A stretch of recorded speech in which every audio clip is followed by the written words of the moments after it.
Hello, this is attorney Shellen Washington, owner and founder of the Washington Law Firm located at 455 Utica Avenue in Brooklyn, New York. We're specialized in medical malpractice, personal injuries, matrimonial law, and landlord and tenant. If you're in need of legal representation, please give us a call today. The number to call is 718-877-3100. Consultation is free at no cost to you. So call us today to see if we can be of any assistance to your legal needs. Again, the phone number to call us is 718-877-3100. If you are looking to have your statutory declaration, affidavit of income, identity, damage or lost passport, lost license, tenancy agreement, agreement of settlement, power of attorney, last will and testament, and certification of documents, then you need to visit the Alistair Collins firm, located at the Kellyan Mall, 162 Lamaha Street in Georgetown, between Camp and Waterloo Street. Alistair Collins is a commissioner of oaths and a justice of the peace. Make certain you visit him or call for more information at 649-6410 or 685-6448 or 503-1451. And there's adequate parking available. Go down to the Alistair Collins firm and have all of your legal issues settled and brought to the fore. Alistair Collins firm. Contact them at Alistair Collins firm.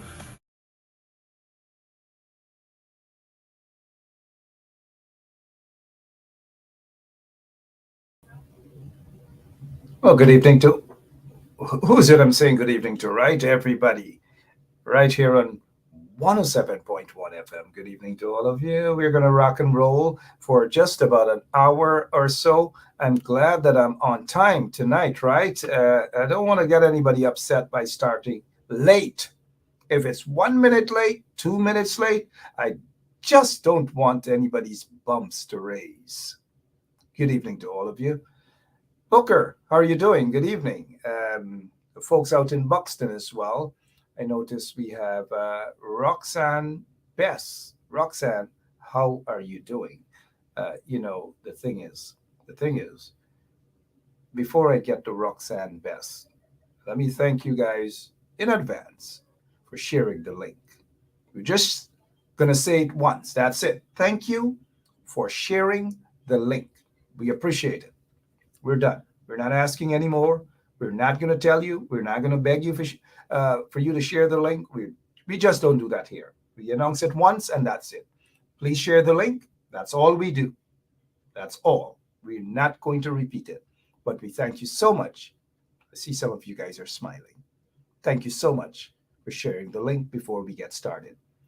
Village Voice newspaper. You can't ignore Village Voice. Village Voice seems to be leading in a lot of areas now.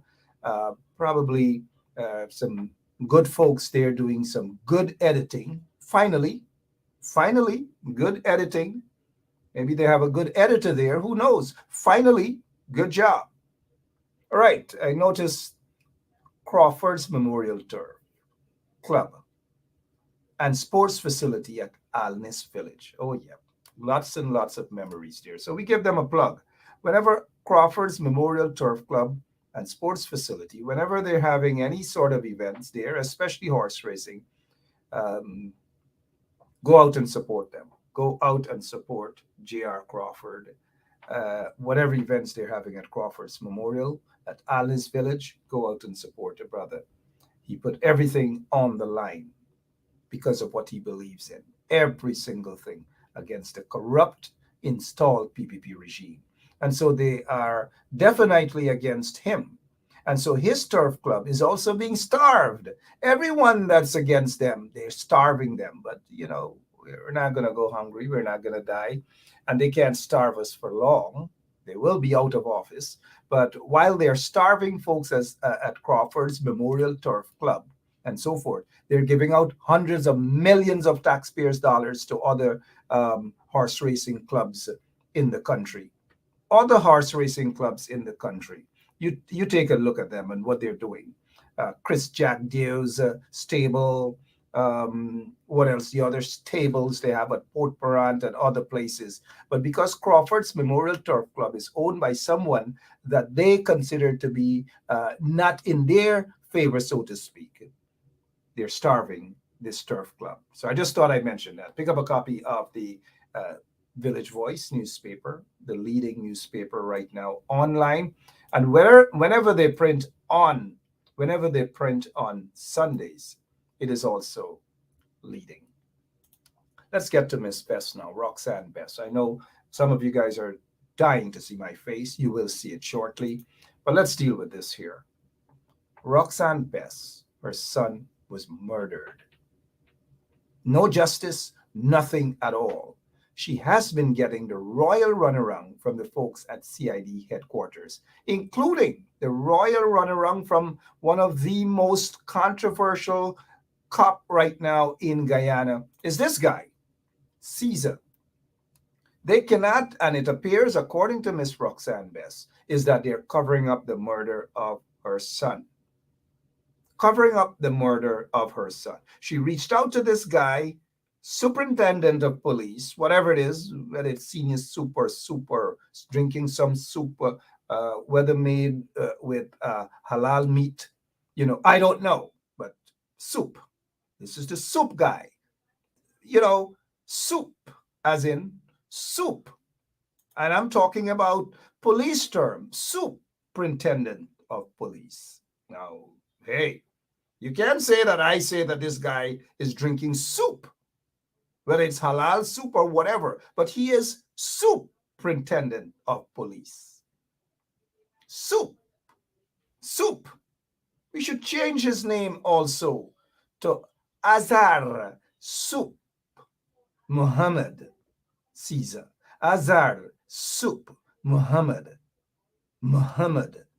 Caesar. Azar Soup Muhammad Caesar. So now this mother has been reaching out to Caesar and others, and she just made it clear that she has also reached out to the acting commissioner of police, trying to find justice for her family, her son, who was murdered. But because, according to Miss Roxanne Bess, because of corruption, massive corruption within the Guyana police force, she cannot get justice at all. And this is widespread. This is across the board. People are crying out for justice because of the level of corruption at the CID headquarters. People cannot get justice. Mothers have to cry. And so that is what is happening. And so I just thought that I bring that to your attention, that the mother is still crying out for justice. The mother wants justice for her son. And Caesar, along with, according to Miss Roxanne Bess, Caesar, along with the acting commissioner of police, have not been giving her justice. She's on the line right now. Miss Bess, good evening. How are you? Good evening, Mark. I'm okay. Yeah, can you give us a quick rundown about the murder of your son, and why do you believe that there's a cover-up and no one in the Guyana police forces in the hierarchy, whether it's the acting commissioner of police or Caesar, and that's according to you, they're not assisting you in this murder? What's happening? Give us a background as to your son and how he was murdered. Mark, my son, leave the Sunday morning to take his sheep out to the ball field. At about after 9, I got a call, said my son was murdered. Mark had run around. The first thing that happened, the police, Williams, take $100,000 from the guy's mother. The mother was next to me. When I was hollering for my son, she was right next to me, while her son that murdered my son was standing next to the body. When we do find out this day that the guy that murdered Darrell, the day, 2 days after, the mother paid when the $100,000. The prosecutor was right there when the mother said that. Okay, the allegation, one second. The allegation is that $100,000 was paid. We don't want to paint the impression Yeah, that's the allegation that's being leveled against a cop. That cop took yeah, allegedly. it took Yeah. more than that. Okay, we run radio, so we just want to use the word alleged to have taken. So, but go ahead, continue with your story, please. Yeah, after he took the money, the magistrate had me running 6 months. Every week she called the case. Every week I run in at the court. However, she discharged the case because she said the police didn't do a proper investigation. Mark, I leave that court. My son was stopped 25 times in his abdomen. His throat was slit. His hands was cut up. His head was bashed in. And oh my God, you're going to let a child walk free? Huh? Free to murder somebody else's child? Where is justice in Guyana because of lack of police? So when you reached out to, let's begin with when you reached out to Caesar, because he is the head there at CID for investigations and so forth. He's not the crime chief, but he is responsible for crimes and so forth. When you reached out to Caesar, what response did you get from him? He said it mattered. I went to Higgins first. He sent it over to Caesar. Okay, one second. When you went to the now acting top cop, what did he say to you before he sent you over to Caesar? He called Caesar and he discussed the case. They had a file there and they had me going week after week. I went to Higgins 3 times. I went to Caesar but 4 times. When you one second, we will get to Caesar shortly. When you met with Hicken, Mr. Hicken, what did he? Yeah, go ahead. He promised me that I'm going to get justice for my son. He promised me. I didn't go there alone. Critics was right in his office when I went there. I go there with a friend. I went there with another friend. Both times I went with people. All 3 times I went there with people. I didn't went alone. So at least people could testify. Well, don't count on the first name of that individual flat footer that you mentioned there. Forget about that. We don't deal with those sort of things on our show. But go right ahead. So Mr. Hicken sent you to Mr. Hicken sent you to where? Caesar. Okay, let's move 1 second. One second. Let's move it slowly so that people could understand. Mr. Hicken promised that you were going to get justice. He recommended that you go and you speak with Caesar. You went to Caesar. First of all, did you call him or did you go to his office to meet with him? I go to his office. Good. When you went to his office, good. Let us hear what happened now when you met with Caesar. He said he's going to send for the file. The file was at the DPP. The DPP sent over the file because I went to the DPP also. She didn't see me. One second. Let us deal first with Caesar, and then we'll go to the DPP and others that you may have gone to. What happened when you met with Caesar? Caesar said he's reviewing the file and he's going to get back to me. He never called my phone. I call his phone up. I call his phone all the time. One time he answered, next time he didn't answer. So I keep on, like it gets me frustrated because you know what? It's not I'm looking for justice for my kid. My son didn't deserve dying like that. And the individual that murdered my son, he needs help. Because he's out there to kill somebody else's child. All right, so fair enough. You're looking for justice for your son.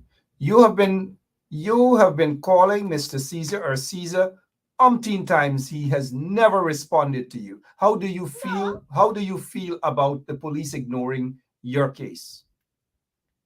Mark, I feel so bad to know that I'm a Guyanese and something like that happens. These people supposed to be protecting us.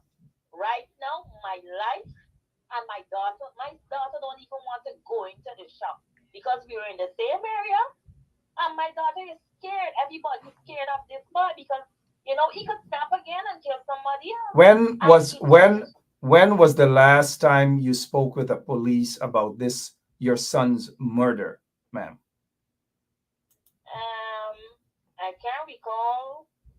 Oh, the day when the third of August, a police come to my house after nightly news had come and make the report. Yes. On the TV, a police come to my house, a senior police officer. He said, "You have to find me." I can't give his name. And he said, "Roxanne, you need to go in front of Home Affairs. You need to go certain places because these people, they just lackadaisical. And I'm a police officer and just find you because I know I feel it for you. Everybody feel it for me except these people. I need justice for my child. I got sleepless nights, Mark. I'm depressed because my son was murdered and these people just ignoring me. And I have to face these people when the day comes. It's not easy. It's not something easy I'm going through, Mark. As a mother." Let's assume that the acting commissioner of police is watching, listening right now. What's your message to him, Mr. Hickett? I need justice for my son. I need justice. My son didn't deserve that. My son won't trouble nobody. So again, just for the record, your son's name and when this murder occurred? My son is Darrell James and he was murdered on the 2nd of August 2020. And up to now, I went to what? I went to Mr. Road. I could call Mr. Whitaker, all of them. Mark, I called the Guyana police force and these people just ignore it. Oh, you don't get justice. You don't get justice, so you're not putting a foot forward in getting this murder solved. And the whole Ukraine know who killed Darrell and how he did it, except Guyana police force. What a shame. Shame. Okay, so they said that the file was with the DPP. You said you made contact with the DPP's office. I went to her office. What happened?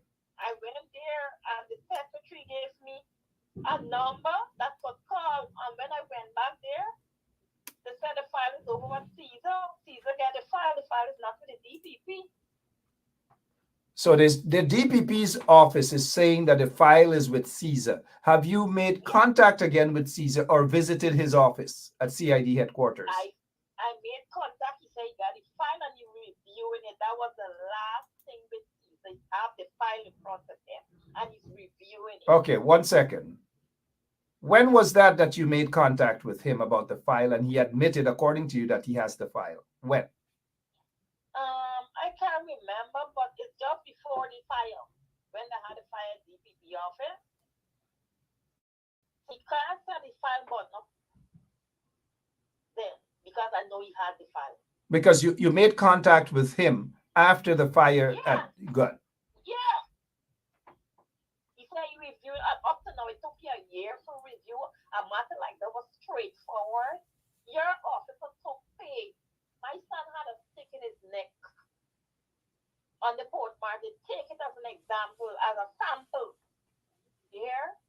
And they never went into the yard and combed the yard to get the evidence. Wow. Yeah, the police force is so corrupt. It's so corrupt. I don't, if it's a thief or, burglary or something, I would, or drugs or whatever, that's a life lost mark. If somebody's life was snuffed out. And to God, these people just ignoring my child. I believe I understand exactly how you're feeling, and almost all of our listeners, viewers understand your pain as well, and they want justice for you and your family and the murder of your son. And they're not surprised that this is the reaction of the Guyana Police Force.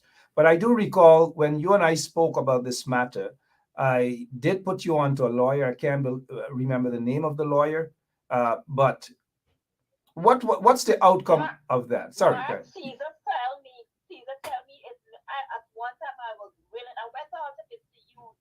At one time he told me, don't worry don't make sense. Caesar told me that. It don't make sense I take a lawyer Oh, because I was getting so frustrated. so why you think he told you don't take a lawyer? It doesn't make sense. Did you ask him? He What? said the lawyer can only take my money. Forget about You that. know what else? Fuck Yeah, you. 1 second. Forget about whether that's none of his business whether the lawyer takes your money or not. His goddamn job is to ensure that you get justice. Yeah. And up to now, I still don't get justice. They promised me both of them. I don't want no sympathy. I need justice. I don't want to think that I need a sympathy. My son was murdered. They're there to protect. That's what Guyana police force is there for. Protect us citizens. You know, at the end of this is what I want you to do, Roxanne, is to, because I know you're a fighter, you don't give up. And it pains me every time I see a post on your page crying out for justice. And what you have said here tonight, scores of other people can be saying the same thing about these people at CID headquarters, including Caesar. His name has been ringing, ringing, and ringing on a lot of unsolved crimes and crimes, lots and lots. It has been ringing. But yet the authority, yet these vagabonds who are in office still have him sitting there dealing with crimes. Man, they could solve the crime, but these people are taking pay. These people are taking pay. Williams take pay. I could say. Well, we want to say because we are on radio, we just want to say that Williams allegedly took pay, but you may have the information that. But I just one second. Whether the prosecutor is right there or not, we're on radio, so we want to use the word alleged. Because if we were to call the prosecutor to say, did you hear that the woman gave Williams $100,000? The prosecutor is going to say no. So we want to protect ourselves and say alleged, even though you probably may know better. Good. So we understand the justice that you're looking for, and we also know why these people are basically turning a blind eye to solve certain crimes. Take this opportunity to talk to Caesar right now and remind him that he has promised you that you will get justice for your child. Mr. Caesar and Mr. Hickett, justice for my son. You guys have kids. The shoes is on my feet now. One of these days it might be on your foot or one of your family foot. And then you're going to know how it feels to lose a child like that. I just need justice. I don't want no sympathy. I need justice. Because Mark, much time I get so annoyed. Because what they could solve that matter. It's not no thing that they gotta go and seek. It's right in front of them on a plateau. And these guys could solve it. But they're just reluctant. People like doesn't matter anymore in Guyana. All right. Again, thanks. We feel your pain. We understand what you're going through, and I will make contact with maybe one or two lawyers, including Nigel Hughes, to ask if he can have a second look into this matter to find out where is the file. What is it that Caesar is doing with the file? Caesar, what the heck is going on with this case? Where is the file? Where is the justice for this woman? Where is the justice, Caesar? I'm getting sick and tired of this guy's name calling in every goddamn thing.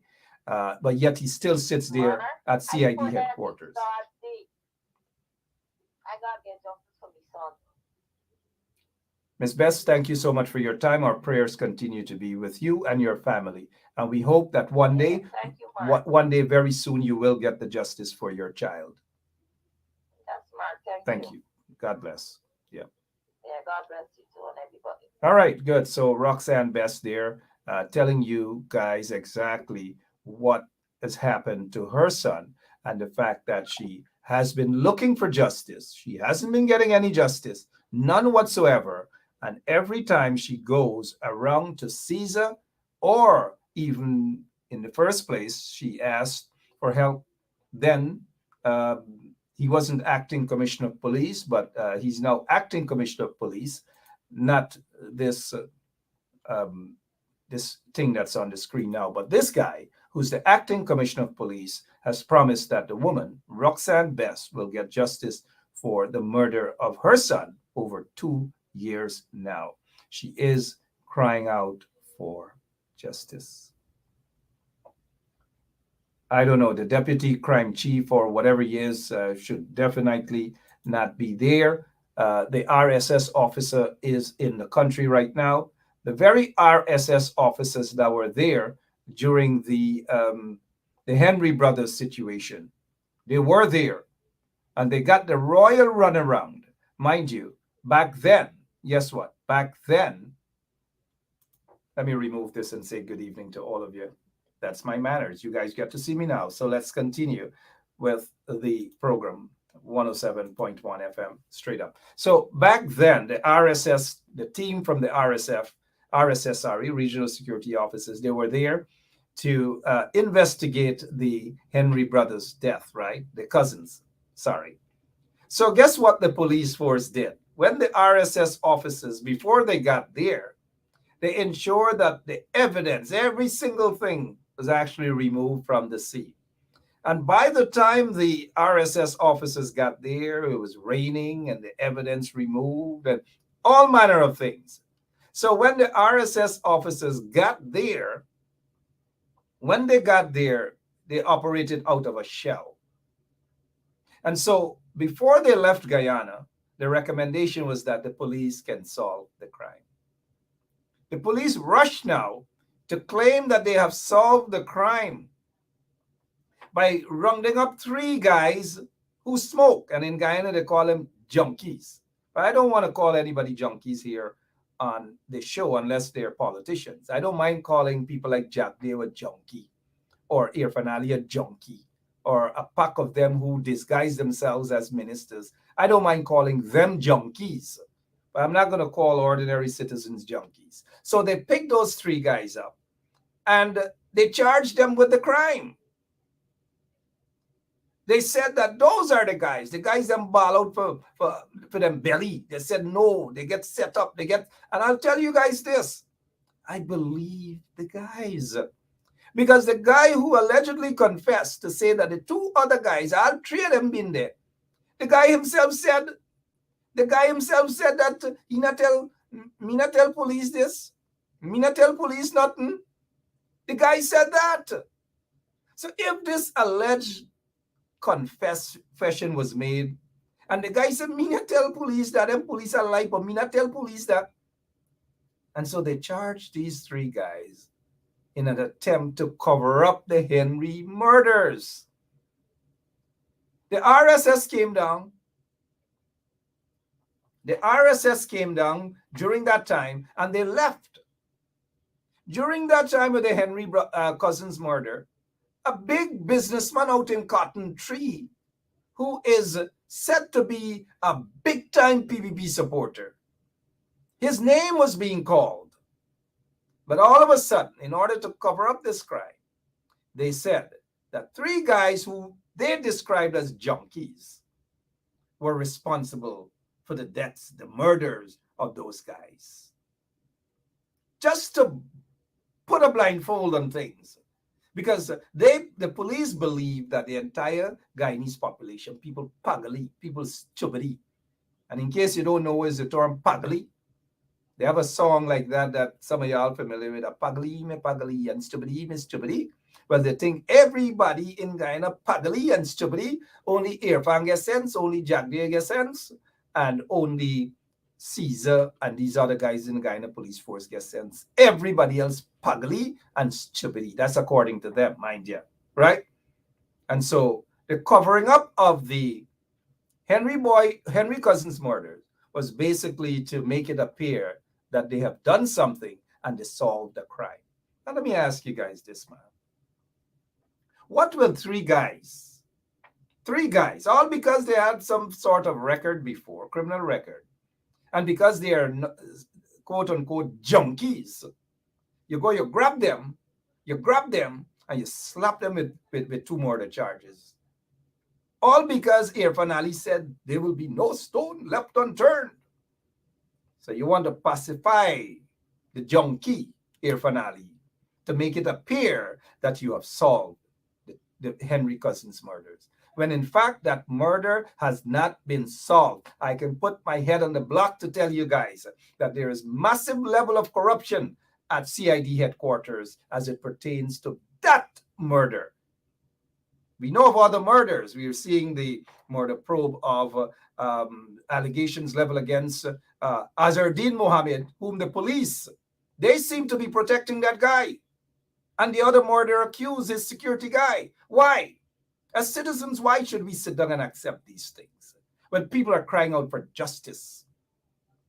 Now, if Azardine and his security guy, Mark Richmond, if they're not responsible for the murder of Paper Short, fair enough. Let there be an investigation. Let there be a proper investigation. But the fact that the police force doesn't want to have a proper investigation, doesn't want to bring those guys in for questioning, Azardine Mohammed should have been picked up already. His security guy, Mark Richmond, should have been picked up already. I don't care who the hell they are and what money, so-called money that they have. I don't care. We need a system that whoever believes that they're above the law should be pulled in for fitness once necessary. Once there is probable cause. Probable cause. Pull them in for fitness. No one should be allowed to believe that they are above the law. Not even Azardine Mohammed. He should never be allowed, or he nor anyone else should never be allowed to think that they are above the law. That is when there's going to be confusion. And it's sad that today, up to a day, as we say in Guyana, like today, there has been no talks that Azardine Mohammed has been picked up for questioning, mind you. Let's get to the bottom of this Paper Shorts murder. Give a report. Pull him in for fitness, just like others. Pull Mark Richmond in for fitness. Question him. And if in fact that they can prove, then it's okay. It's okay. Let them go. But if they have evidence, if the police have evidence that these men were connected to the murder of Paper Shards, then they should be arrested, charged with the murder of Paper Shards, once there is evidence pointing in that direction. But the fact that they're not picking these guys up tells us a different story, that money talks and walk. Money talks and you know what walks, right? Here is something else that I have a problem with. It's not that I have a problem with anything, everything, mind you. Oh, no, and I don't have a problem with people buying, legitimate businessmen buying nice fancy cars and driving with that. These things are not my thing. I'm not a materialistic kind of guy. I'm very simple, very humble. I'm a tennis roll, kind of black tea kind of guy. You give me that, I'm okay. You don't see me in fancy restaurants and these things. It's okay. If I travel by plane, I don't have to be in first class or business. You put me in the pit and I'm okay. I go to the movie theater, just give me any seat and I all right. I go to a Jandy house, I sit down on the floor and I'm okay. I go to any wedding house, I'm okay. That is me. Oh, sorry, I get carried away. This fancy car, right? It's still stuck somewhere in Florida because this so-called businessman that is importing it cannot provide proper information as to his wealth. And according to information that is, the car has been held up in Florida. I don't know, because if this car was in Guyana, trust me, we would have seen it. You know, certain people love to show off. You know what I mean? Zoom. As soon as they get a fancy car, they love to zoom, show off. But we ain't seen this car in Guyana yet. So it leads me to believe then that my source might be onto something. Might be onto something. You know what I mean? Might very well be onto something. Now let's go to something else. Guyana police force gets billions of dollars of your money, my money too, taxpayers' money. Now, when the Guyana police force gets billions of dollars, there is no need for donations from anybody because they already get billions of dollars. If they got to get cars, that should be part of the budget to get 20 cars for Region 4, 10 cars to Berbice, 10 cars to Linden, in Lethem, and Bartica. How much is that going to cost? Those cars can be purchased duty-free. But because of the level of corruption within the Guyana police force and the installed regime, then we find all manner of things happening. It's just like the tractor situation with the at Gaisuko. 2 tractors they're crying over because one set want to buy from their friends and the other set want to buy from their friends. So corruption and corruption and corruption and nepotism and all manner of things. You cannot run a government like that. A country cannot be stable when you have these levels of corruption. It just cannot happen.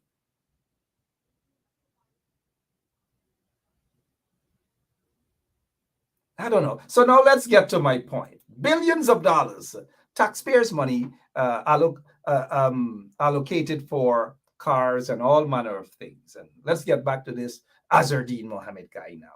Let's get back to him because he is trending right now. Look at this here. Managing Director of Mohammed's enterprise, Azruddin Mohammed, second from left, and senior members of the Guyana police force pose with items. Mohammed's enterprise donates computer scanners to the Guyana. Why the heck should this be happening in 2022? And as I have just said earlier, that billions of dollars was budgeted for these sort of things. Now, 5 computers and all these different things, 5 computers and some scanners donated to the Guyana police force.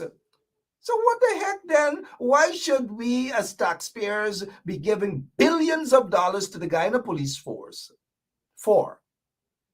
And then you look around at the quality of quote-unquote businessmen donating to the Guyana police force. So when you donate something to somebody, you expect something in return. You donate, you give them 5 computers, you give them cars, you give them whatever else you give them, gifts and all these things. What then do you expect? Come on, let's be reasonable. What then do you expect? Now, if there is a businessman, legitimate or not legitimate, corrupt or not corrupt, try to make their way and penetrate an institution. Now, I can't blame the businessmen. Whether they're corrupt or not, I can't blame them. They try a thing and they get through. So in this case, it's the police force and the regime of the day. They have to be blamed because there should be a policy that no donations from businessmen. None whatsoever. None. It is unacceptable. And I hope that these things would never happen again. Do not accept any donations. And if donations are offered, of course, you can say that you decline. Because businessmen are going to want something in return. And when businessmen give millions of dollars, particularly now, in this case, we're talking about the Guyana police force, what do you expect them to ask you of, especially when they are in need of help? Then you now feel obligated that you have to protect them. That is what happens when businessmen give money to the Guyana police force. The Guyana police force now is caught up between a rock. They don't know what to do. Hence, this paper shorts investigations. Hence. Now, the RSS officers are there again. The same RSS officers I spoke about earlier that were there for the Henry Cousins murder. They left frustrated. I am told that the one RSS officer that is currently in Guyana is even more frustrated than he was when they came to investigate the murders of the Henry Cousins. I am also told that the RSS officer is so frustrated that he's just not getting anywhere, and that he is aware thus far that some of the senior officers of whom he met with are lying, are covering things up about the Paper Shorts murder. Now, the other thing is that if these RSS or the RSS officer is currently in Guyana, why is it that the police is not making the main person the star of this whole episode, so to speak, the whistleblower? Why is it that the RSS officer has not yet met with the main guy, the whistleblower? Now, were I the RSS officer in Guyana, I would have wanted to be able to speak to the main people.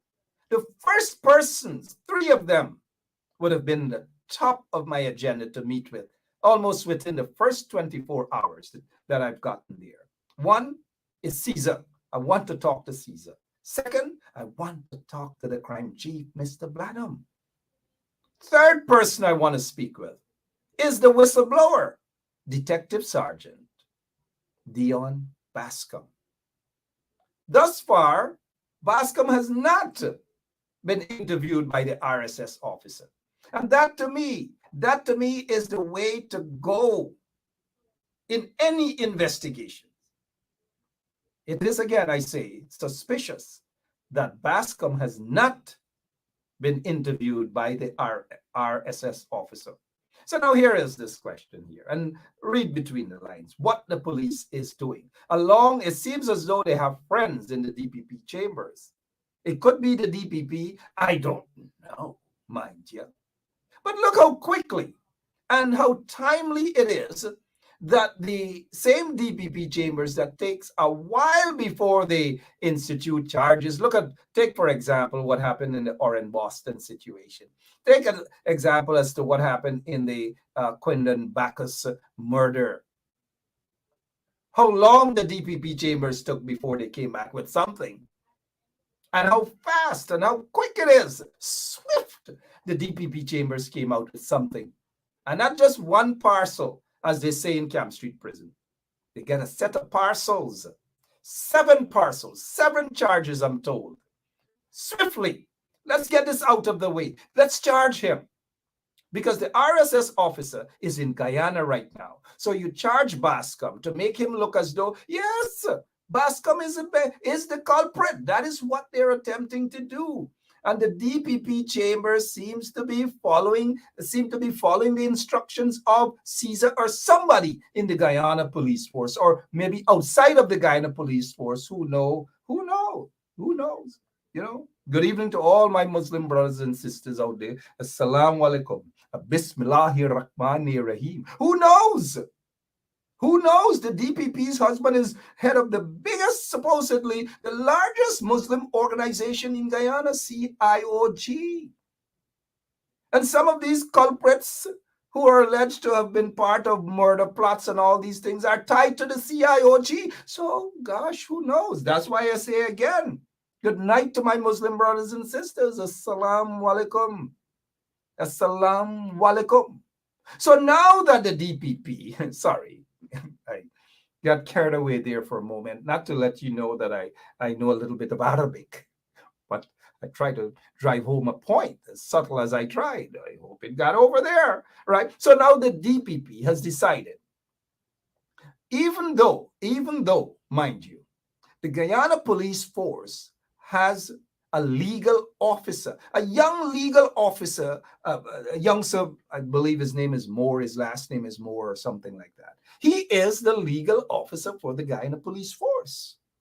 Yet Caesar, they sent the file with this guy who is on the screen right now, Detective Sergeant Dion Bascom.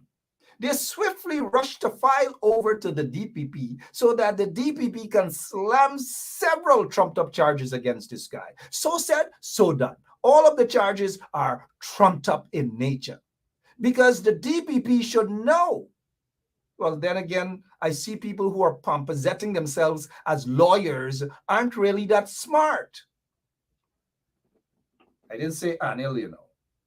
I said people who are presenting themselves as lawyers in Guyana, some of them, maybe a lot of them, they're not really smart at all. They just have that title. Hey, I'm a lawyer. I have seen some of them in court, mind you.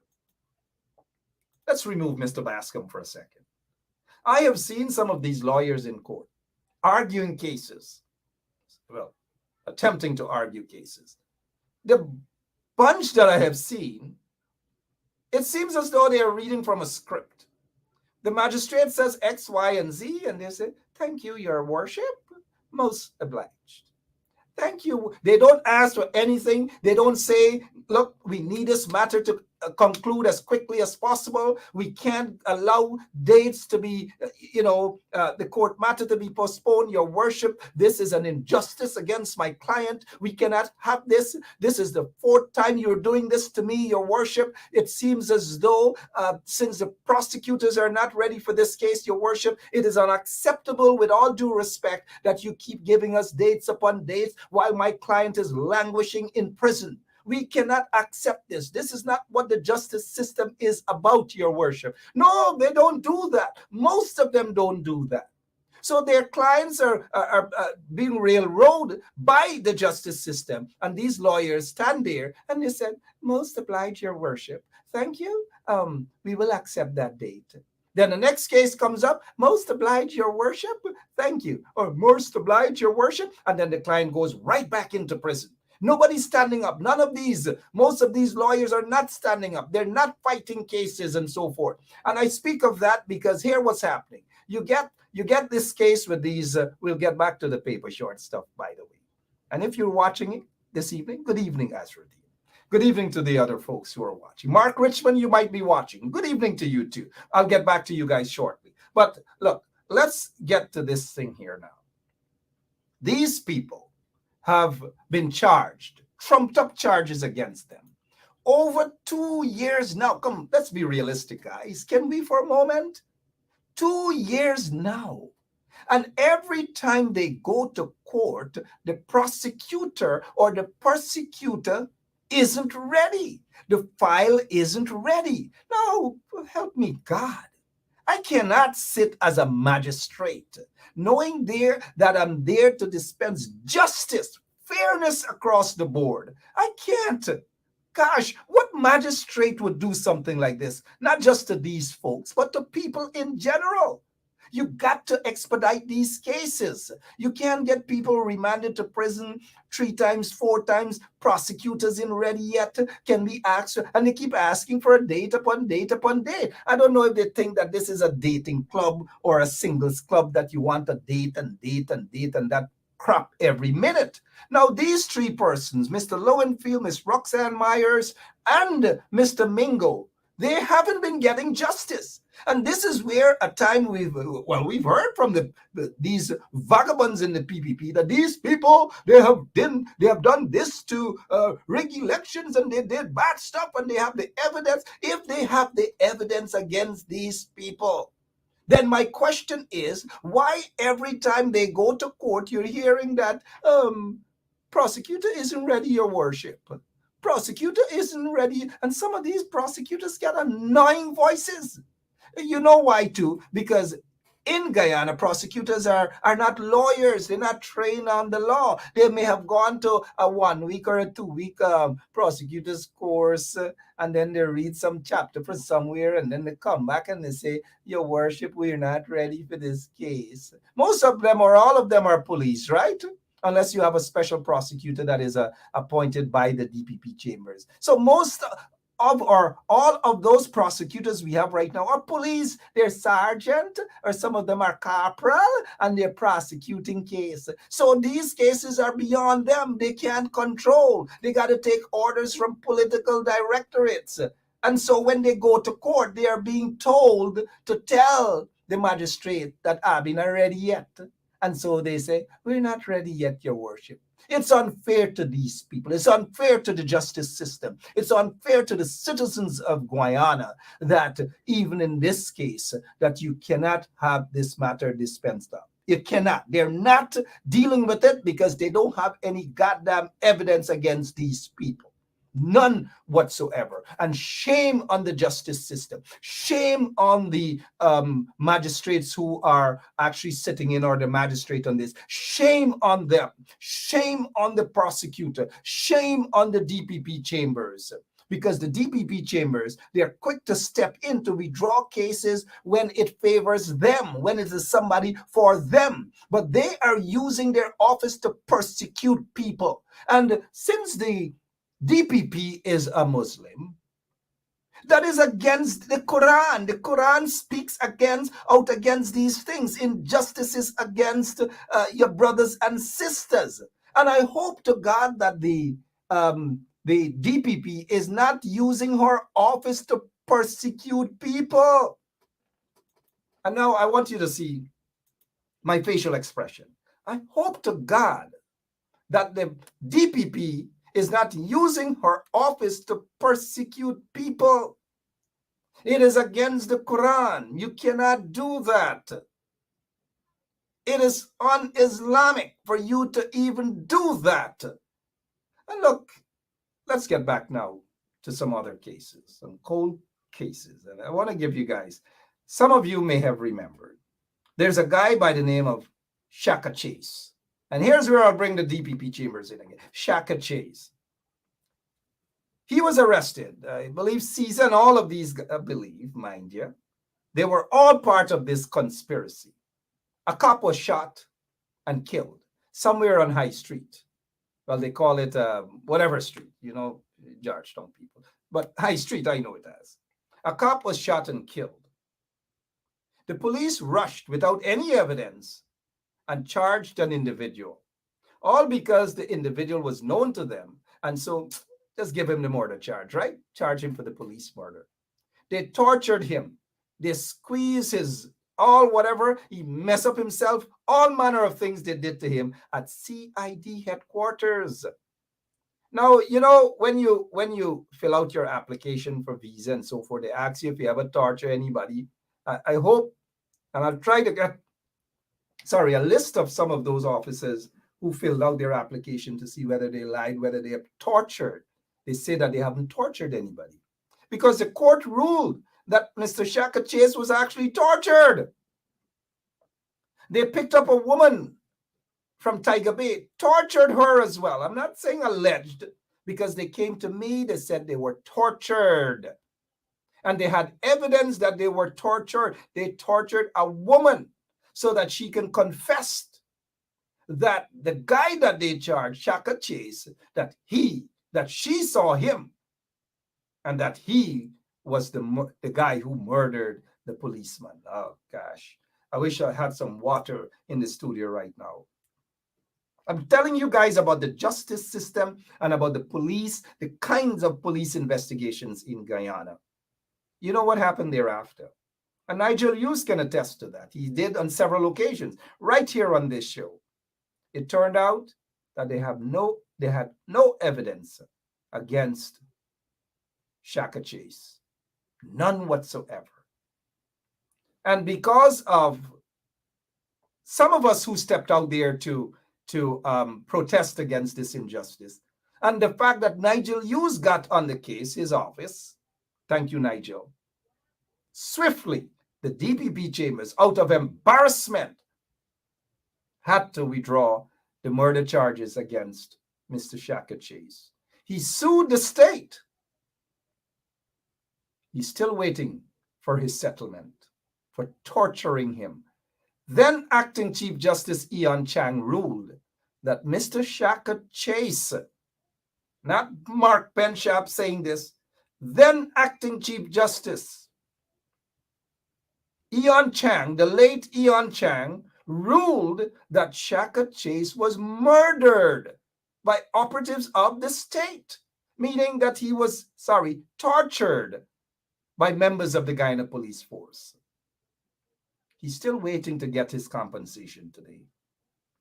He should have gotten his compensation under the coalition government because that ruling was made way before then. We're done with the coalition government into a fraudulent, corrupt, installed regime. And Shaka Chase is still waiting for his compensation after being tortured by members of the Guyana police force. Something Caesar can answer to at this time. Yes, back again to this Caesar can answer to that situation. I met with the cop's mother, the deceased cop, somewhere on Ben Street, met with his mother, his young child, his child mother, his aunt. I met with all of them. And you know what is so unfortunate? You know what is so unfortunate? Still no justice. And that was the murder of a cop. That was for the murder of a cop.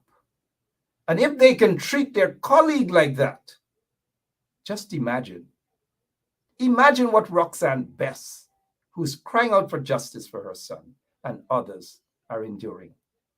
If they can treat their colleague who was murdered, and it is my understanding that they know who the murderer is, but they don't care. They just don't care. Even as I speak to you right now, I know that Courtney Crummy-Wing's family members might be watching, and they might be saying the same thing too. No justice, even though people know who the killers are. Some of them are in certain government positions right now, pomposetting themselves as ministers and so forth, who know who killed, who assassinated Courtney Crummy-Wing. That's the level of injustices that we're seeing in Guyana, particularly under the PPP regime, is happening. Those of us who have lived through it can speak about it. And so when we see the signs all over again of that dark tunnel once again returning to Guyana, we say, under this corrupt PPP regime and racist PPP regime, there's no future for Guyanese, none whatsoever. And the way that people can flourish, supposedly flourish, under the PPP regime is corruption and bribery. So they look at the little things. For example, I have noticed that there is a report that's out, and this is how they attempt to brainwash us. There's a report that's out that says persons entering Guyana with an overseas-based license or whatever, and a license, say, for example, you're in Atlanta and you go to Guyana with a license from Atlanta, you can drive in Guyana. You know, you don't have to fill out anything. You're going to have to go through at the airport and get some permit, or you just go and you drive as long as you have a license. And that is a big success story for these vagabonds, this kunumunu, these junkies. It's a big success story for them. And I see some folks on Facebook, oh, wow, this is good. This is great. Oh, no, this is not great. It might be good, but it's something that should have been done during the 23 years that they were in office. It should have been done then because Guyanese were crying out for it to happen. But you know why it has happened now? So that's why I'm not going to say, hey, there's nothing to congratulate these vagabonds about. Because folks from ExxonMobil and all these other folks who are going into Guyana, you know, they don't want us join a line to fill out application and permit and then go into GRA. They don't want to do that. So this is not as a result of any genuine feeling towards Guyanese who are heading back home or whatever. It is because of ExxonMobil. And these guys who are there, they don't want to join lines. They don't want to do anything. And so it's a big favor for them. Because for the 20-something years that these vagabonds, these PPP vagabonds were in office, they never did that. They were never concerned about that. Never. So I don't want to count that as any goddamn success story. It is not a success story for me at all. Somebody's saying, and let us get to this person here. Let us get to this person. Let us see what this person is saying. Pamela Gurik. Pamela Gurik has a point, and Pamela Gurik is the kind of citizen that we love on 107.1 FM, who is not afraid to speak out, right? Look, she's saying the bus, all because the bus says David Granger. It was given as a gift. It does. So what if it has David Granger? So what? So what? It's not a crime. Use the bus. But these vagabonds, these PPP vagabonds, these junkies in office, like Irfan and Jagdeo and Phillips and all of a bunch of junkies are in office. How could you be governed? How could you accept to be governed by junkies? Huh? They're junkies. That's what they are. Junkies. Now let's get to what Pamela is talking about. Just to give you a perfect example as to what Pamela is talking about. It makes sense. And this is just to show you how these junkies are. That is what they are about. You know, they are junkies. They don't deserve to be in office. A bunch of vagabonds who are just sitting there and basically blighting the nation, corrupting the nation at every level, every opportunity. Everything for these people is corruption, corruption, corruption, corruption. Every single thing for them is corruption, corruption, corruption. Every day is corruption. And so they give a couple billions of dollars to Gaisuko, it is corruption. They give a couple billions of dollars in contract, it's corruption. Everything is corruption. They do not mean well. They build a road, it's got to be corruption before. They promise part-time jobs, it's got to be corruption upon corruption. That's the only way they know to govern. Hence my reason for describing them as junkies. I have more respect for the individuals who are walking around the markets, picking up stuff and eating, or even the guys who are walking the streets and smoking and so forth and so on. I have more respect for them than I have for these junkies who are running this installed regime right now. I have more things to deal with. It's 7 minutes after 10 o'clock, right? We'll take a quick commercial break. I want to talk about this issue Pamela Gurik has brought up. We'll take a really quick commercial break because I'm not done as yet with these political vagabonds. So this is attorney Shellen Washington, owner and founder of the Washington law firm located at 455 Utica Avenue in Brooklyn, New York. We're specialized in medical malpractice, personal injuries, matrimonial law, and landlord and tenant. If you're in need of legal representation, please give us a call today. The number to call is 718-877-3100. Consultation is free at no cost to you. So call us today to see if we can be of any assistance to your legal needs. Again, the phone number to call us is 718-877-3100. All right, ensure you head out, you call that attorney and you support her office with whatever legal matters you have. Now let's get to this situation. Oh, don't forget the Village Voice. Pick up your copy this Sunday. It's on the ground in Guyana. And during the course of the day, just go on the Village Voice website and read their articles. Lots and lots of interesting articles there. So now let's move now to this particular situation that Ms. Pamela Gurik has mentioned, the buses, David G's buses. Now look at this. Take a look at this. Take a look at how these political vagabonds, these junkies, Irfan and them operate. Take a look. So you park it up. You don't want it no more. That's it. You're depriving children an opportunity from going to school for free. You're depriving parents that opportunity. But yet there it is. You're thinking that this installed regime cares about people. They come out and they talk and all kind of thing. They try to brainwash people. I don't know who it is buying into their brainwashing, but this is how they operate. All because it says David G. School bus number 6. School bus number 7, number 8, number 9, that gave thousands of young people an opportunity to go to school. That saved millions of dollars to hundreds of parents across the country. Unlike this one-off little bit money, and then you got join a long, long line, and then you got throw mal around Priya Manikchan neck, and you got hug she and kiss she, and you got praise she and say, oh, what a wonderful job she a do, girl. I be like what I do.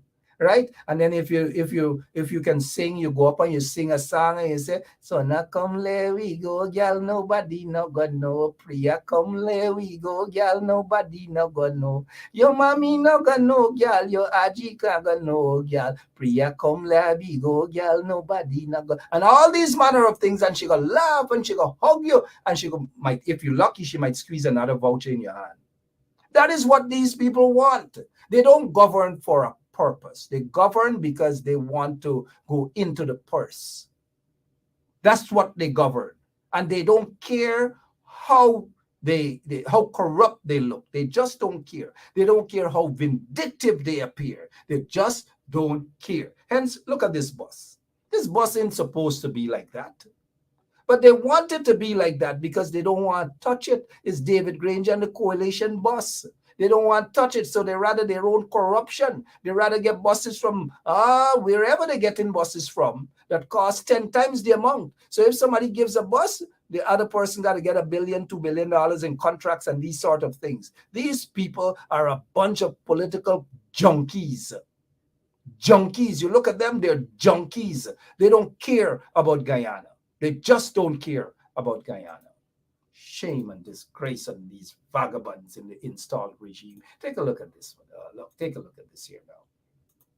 The other day, sorry, I almost sound like my friend Annette Ferguson, the other day. It's actually day, the other day, right? Good. So the other day, Jagdeo jump up with the usual foul situation, like when foul watch, and then you go and touch the chicken and them kind of thing, and want to run after you and things like that. Right, good. That's how Jagdeo behaved the other day. And that's how he behaves all the time at his so-called press conferences. Right? That's how they operate. So now jumped up and say that this African organization, IPADG, they're getting paid a salary of $43 million every year. That is their salary. A bunch of people going around doing their research or whatever else they might be doing. But Jagdeo makes it look as though this African organization is so corrupt and this is what they're doing, again, at his press conferences. That's all he ever does. Nothing that makes sense other than runs around, like I said, like a hen that just actually laid or just hatch. Right? So this guy, he doesn't want to tell you guys that since 2020, and this guy has been there for over 7-8 years in a position that is called Commissioner of Information. Now, if this guy is the Commissioner of Information, I want to break this thing down to you guys here now. He is the Commissioner of Information. Get him off the screen, please. Where is Lemon? Let me call Lemon. Good. That's how Jagdeo sounds. Now, the Commissioner of Information, Charles Ramson Jr. Oh man, how this thing sounds to you guys? Listen, you know where his office is located? His office is not located at office of the president or some government building. Let me see if any of you guys have been following this story. Where is his office located? Where? Come on, you guys are smarter than that. You have not attended the IFLOT University. Where do you think his office is located? Let me put it back there so you guys can see. Where you think his office is located? Vanita Seymour seemed to be very smart politically and maybe otherwise too. Hey, Vanita, who knows? But thank you. You seem to be following this thing. Good. Mike is also smart, but I don't think Mike is smarter than. I don't think Mike. I do not think Mike is smarter than. Let me see here. I think our operator. We have a trench crapo. We have a trench crapo in the house. We have a trench crappo signal. Trench crappo signal. Oh, no, forget it. It's not a trench crappo. But look, Vanita says his home. Mike said his house. Mike piggyback from Vanita because Vanita is smarter than Mike. All right, good. All of you guys are smart. His house. That is where his office is. And let me ask you guys this. Who do you think? It's a question. Who do you think is paying for office rental at his house? The taxpayers of Guyana are paying this man a salary. On top of that, his office there by his house. So in order to see him, you gotta go by his house. You gotta wake him up, say, hey, me come see you for information. And this is so wrong. Now, I don't know if this was the case under the coalition, that the coalition was paying him a rental at his own house. If that was happening under the coalition, it was wrong. Oh, gosh, so many things that are so wrong in that country. So many things so wrong. But from 2020 to now, $70 million. $70 million taxpayers paying his rent for that, assuming that they're paying. I hope they're not paying a rent. Then they're paying security for him, because prior to that he had security, but then again everything probably combined into one now. So taxpayers paying for everything. Taxpayers got to pay for electricity, not electricity. Taxpayers got to pay for electricity. Taxpayer got to pay for current, as they say, right? I'm something like that guy that walks around with his two sons. Current and electricity, right? Everything. Taxpayer got to pay for phone bill too. God in heaven knows what other things taxpayers are paying for at this guy's house. So from 2020 to now, $70 million. But yet, at his press conferences, want you to believe that an African organization that is paying their staff $43 million annually is so wrong and is so corrupt. Oh, how dare they pay their people? How dare they pay their people $43 million every year? How dare? They're not supposed to do that. But one man sitting at his home is raking in $70 million alone. $70 million. And Jagdeo is comfortable with that. Jagdeo is comfortable with that. I just thought I'd bring that to y'all attention, right? Bus, park up, done with. What else? Oh, by the way, this guy, Casey Halliger. Another matter that was basically, it has a lot of corruption surrounded by it, because this guy was accused of a murder. He was accused of a murder. It is alleged that a police officer, oops, not this police inspector from over by Parika side that is standing there with this guy Azardine, not this police inspector, mind you.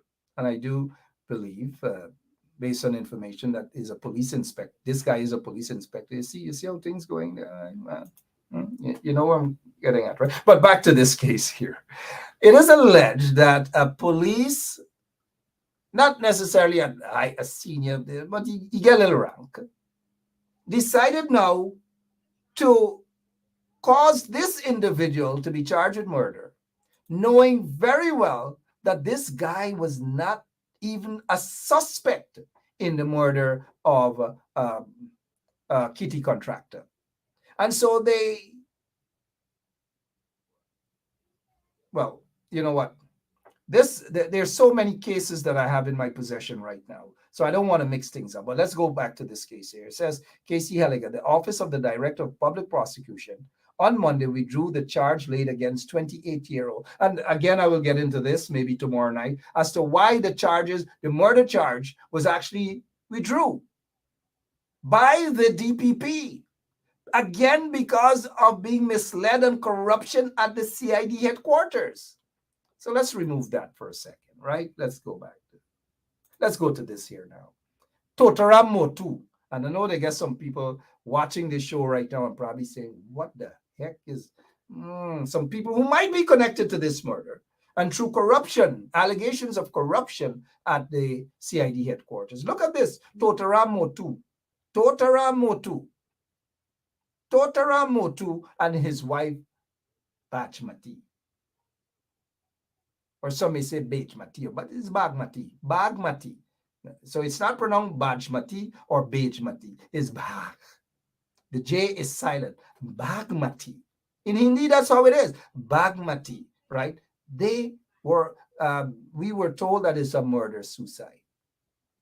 But they are policemen in the Guyana police force who know that it was actually a murder and not murder-suicide. But then again, we'll dig into that matter a little bit more, mind you. A little bit more, right? Okay, now that you got the message. Back to this guy here now. So fireman wanted for execution-style killing of paper shards.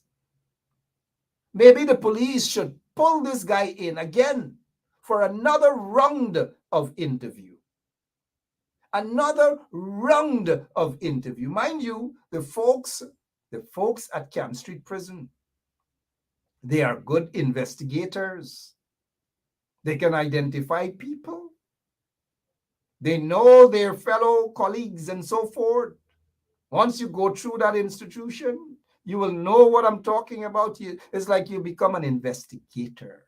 You know certain things. And if those guys in Camp Street are saying that somebody looked like that person that did the shooting there, paper shard, maybe those prisoners know what they're talking about. Could it have been this guy for real? Could it? It's just a question that I'm asking. I'm not saying that it is this guy that actually did the killing. I don't know. I just don't know. But all I'm saying is that shouldn't the police revisit this individual again and not completely rule him out? Just revisit? Because he seems to have a connection. Yet, I'm not saying anything else other than he seems to have a connection. But this guy, just apparently, mind you, with people big up in society, a connection with big up in society, I'm speaking of, and not a connection directly to that murder, because I don't know. But all I'm saying is that the police need to pull him in for fitness. Or maybe the RSS officer should have a word with him. Should have a word with him. Who knows? Should have a word with him. All right. So this number here, I got who the culprit is. I know who the culprit is, and I will be dealing with this matter here because we know, and I always knew, that the individual is connected to the peanut butter crew. The peanut butter crew. A wicked and a vindictive and a corrupt individual who is part and parcel of this corrupt PPP regime. A convict. This number belongs to a convict in the PPP regime, attempting to whatever, right? Not me. No. So convict, I know you're watching. No. Convict, I got you. PPP convict. And then the minute they try to step out of line, I will go after them from a legal standpoint, politically, viciously. You can't allow these individuals, these convicts, these crooks, these kunumunus to get away with things just like that. It's just not going to happen. I feel like I have spoken enough tonight. I want to go. I'll be back tomorrow. Same place.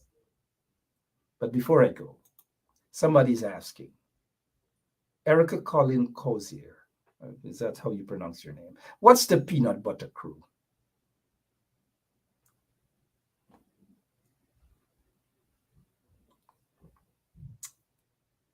I'm not going to answer that question. Stop it. Stop it. You're trying to set me up, girlfriend. And they're not going to answer that question. Or maybe I should. I hope I answer your question this way.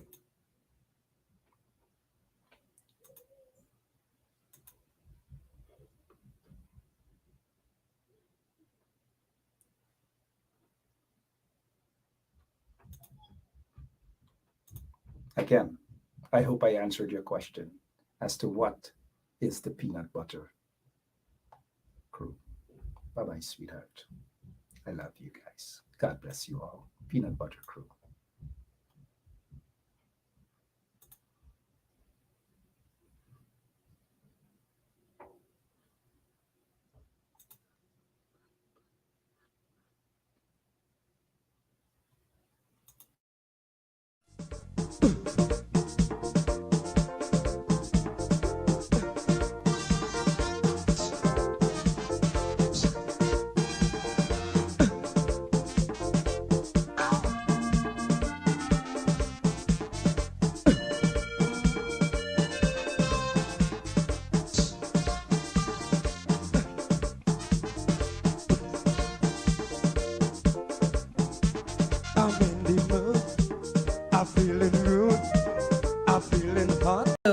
This is attorney Shellen Washington, owner and founder of the Washington law firm located at 455 Utica Avenue in Brooklyn, New York. We're specialized in medical malpractice, personal injuries, matrimonial law, and landlord and tenant. If you're in need of legal representation, please give us a call today. The number to call is 718-877-3100. Consultation is free at no cost to you. So call us today to see if we can be of any assistance to your legal needs. Again, the phone number to call us is 718-877-3100.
Let me rub my body on your body.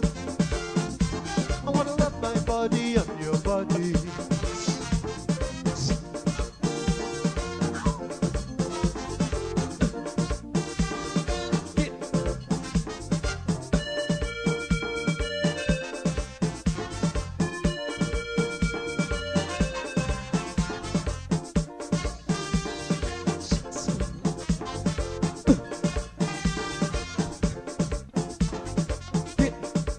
Pulling on. I feel it.